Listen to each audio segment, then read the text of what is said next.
अच्छा, उसके बाद क्या होगा? यानी कि क्या आप लोगों की स्ट्रेटेजी है? मुस्लिम लीग नून से कोई इत्तेहाद हो सकता है वोट बैंक को देखते हुए अपने आगे जाकर, या फिर क्या सोचती है अगर नहीं उस तरह से वोट मिले तो फिर अपोजिशन में बैठना पसंद करेगी इस्तेकाम पाकिस्तान पार्टी? यह बात यह है कि अभी तो पंजाबी का मुहावरा है कि पिंड वसिया नहीं तो चक्के पहले ही आ गए।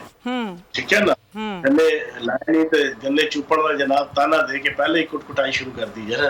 भाई अभी तो नई पार्टी है, अभी हमें रजिस्टर्ड होना है 6-7 दिन के अंदर, फिर हमें इंतखाबी मिलना है, फिर अभी हम अपनी साजी कर रहे हैं, फिर अभी इलेक्शन होगा और अपनी अपनी प्रेडिक्शंस है, अपनी अपनी जनाब एस्टिमेशन है। मेरी तो प्रेडिक्शन ये है कि इलेक्शन मार्च 2024 से लेके नवंबर 2024 के दरमियान मुझे नजर आते हैं। अच्छा। मेरी अपनी एक प्रेडिक्शन है। आपको इस साल इलेक्शन नजर नहीं आता?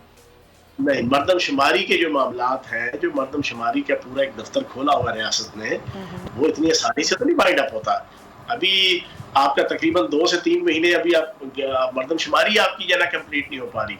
फिर जब मर्दमशुमारी जो घर घर जाके गिनती करना है, वो वाला प्रोसेस पूरे पाकिस्तान में कंप्लीट होगा, तो उसके बाद फिर ऑफिशियली बैठ के उनकी कैलकुलेशन, उसकी गिनती करना, उसकी बाकी मोडालिटी सारी मर्दमशुमारी की, जब वो आपकी 2-2.5-3 महीनों के अंदर कंप्लीट होगी, तो उसके बाद फिर एक प्रॉपर ऑफिशियल गजट अनाउंस किया जाता है मर्दमशुमारी का। उसको कहते हैं मर्दमशुमारी का रिजल्ट।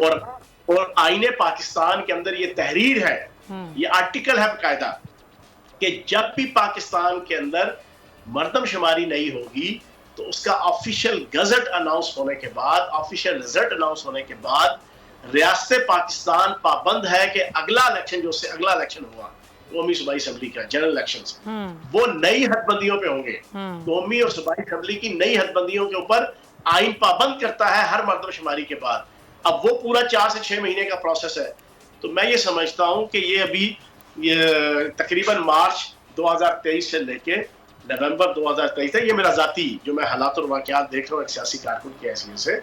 तो बाकी जब होंगे इलेक्शन तो फिर उसके मुताबिक फैसला करेंगे कि कब किस पार्टी के साथ क्या लाइस है, चौहान साहब, अभी आपने जो शुरू में बात की, जिस पार्टी में आप पहले थे यानी कि तहरीक इंसाफ की, कि खुदकुश हमला किया और तबाह बर्बाद कर दिया, तो तहरीक इंसाफ को आप लगता है कि सियासी अमल में होगी और उस तरीके से होगी जिस तरीके से पहले थी, और वो वोट बैंक मुतासर नहीं करेगा आपके वोट बैंक को? किस तरह वोट प्रोसेस के अंदर होगी, आप मुझे बताएं ना। अच्छा, वो नहीं होगी। अभी तो चलना शुरू होना है, अभी तो केसेस चले ही नहीं है। अभी ईद खत्म हुई है, आप देखिएगा अगले 2 महीनों के अंदर जो हालात बनने हैं, आपकी मुझे तो ऐसा लगता है शायद पार्टी पे बैन लग जाए। अगर आपको ये वीडियो पसंद आई है तो सब्सक्राइब करें और बेल आइकन पर क्लिक करें।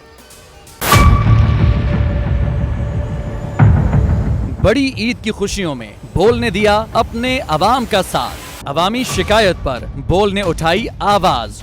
उधर पेशावर में आलाइशों को ठिकाने लगाने के लिए WSSP का खुसूसी ऑपरेशन शुरू हो गया है, जिसमें 3259 एहलकारों समेत 683 गाड़ियां हिस्सा ले रही हैं। बोल की खबर पर इदारों ने भी कसली कमर, लिया एक्शन। लाहौर में मुख्तलिफ मकामात पर आलाइशें जो है वो हमें सड़कों पर दिखाई दे रही थी, लेकिन उसके बाद जो LWMC है उनका अमला जो है वो उसके बाद फील्ड में निकला और उसके बाद आलाइशों को हटाने का सिलसिला जो है वो शुरू कर दिया गया, क्योंकि बोल है पाकिस्तान का नंबर 1 न्यूज चैनल।